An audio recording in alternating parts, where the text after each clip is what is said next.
Making friends can be tough, whether you're in school or you just moved to a new city or you're in a phase of life where it feels like everyone already has their own circle. Let me tell you a story about myself. When I was a kid, I was so shy that even when I was almost in middle school, one time my mom told me to ask the restaurant staff for chopsticks and I couldn't. I was just so shy. But here's the thing, I recognized that I was too shy and I didn't let that stop me. I made the decision to push through that fear, and over the course of a few years, I can confidently say that I have anywhere from 70 to 90 people that I can call good friends of mine. You can go from feeling isolated to having so many people who make you feel just at home. It wasn't easy, it took time, and I had to step out of my comfort zone. But the lesson I learned was simple. Making friends isn't always about having to be the loudest or most outgoing person in the room. You just have to find the right spaces and the right people who share what you're passionate about. You don't have to try to be someone you're not, just try and find people who already share something in common with you. Think about it. Do you like editing videos, or gaming, or hiking? Maybe you like camping, or sports, or even something like sewing or craftsmanship. Whatever your passion is, I guarantee there's a community out there for you. When you find people who share your interests, making friends becomes so much easier. You don't need to be the life of the party.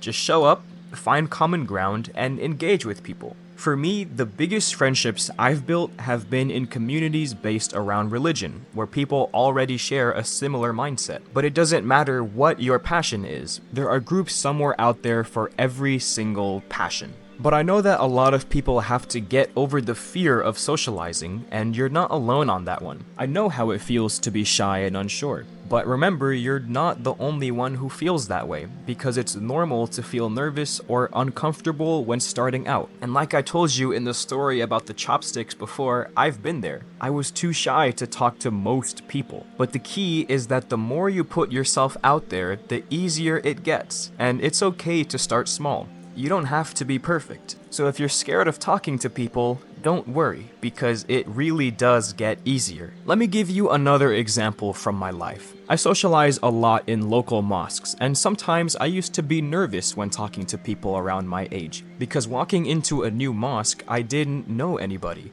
But slowly, as I started talking to people, I realized we had so much in common. And that is the reason that I can confidently say that I have so many of these friends. But I can also say that I have acquainted with over 1,000 people in these communities. And that's not just because of the shared religious practices, it's because of shared values and common interests beyond that. The point is that the right community can make it so much easier to form real and lasting connections. And you don't have to fake anything.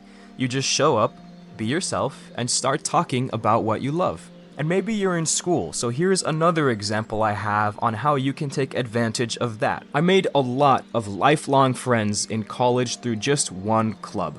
I can call any of those guys right now, and we'll have a great conversation, pick up right where we left off, and it'll feel like no time has passed at all. What made those friendships so deep wasn't just the time spent together, but the shared passion we all had around the club's topic. I'm specifically not gonna tell you what that topic was, because I want you to think about your own passions.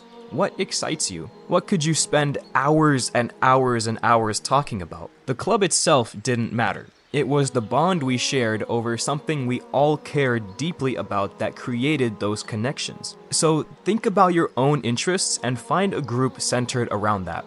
The deeper the connection over a common passion, the stronger the friendship. And over time, your connection will go a lot deeper and more broad than just that one common passion. Back in elementary or middle school, it was a lot easier to make friends, right? That's because you were surrounded by hundreds of people with similar interests. Whether you were in the same class or sports teams or lunchroom, you had a built-in community of people to connect with. Like take a group of 10-year-olds. You throw them into a room and they'll probably bond over something like Pokemon or Fortnite. That's the power of common interests. So as you get older, it's just about recreating that environment for yourself. And like I've been harping on for this entire video, that environment to recreate is based on your passions. So find local groups or online groups centered around those passions. Some of you might be thinking that you don't live in a big city. There's no one around you to make friends with. But I can guarantee you, there's always a community somewhere. Even if you live in a small town, there are people nearby with similar interests. And if you can't find people in person, there are countless online communities where you can meet like-minded people. It's just a matter of finding those communities. Don't let the size of the community hold you back.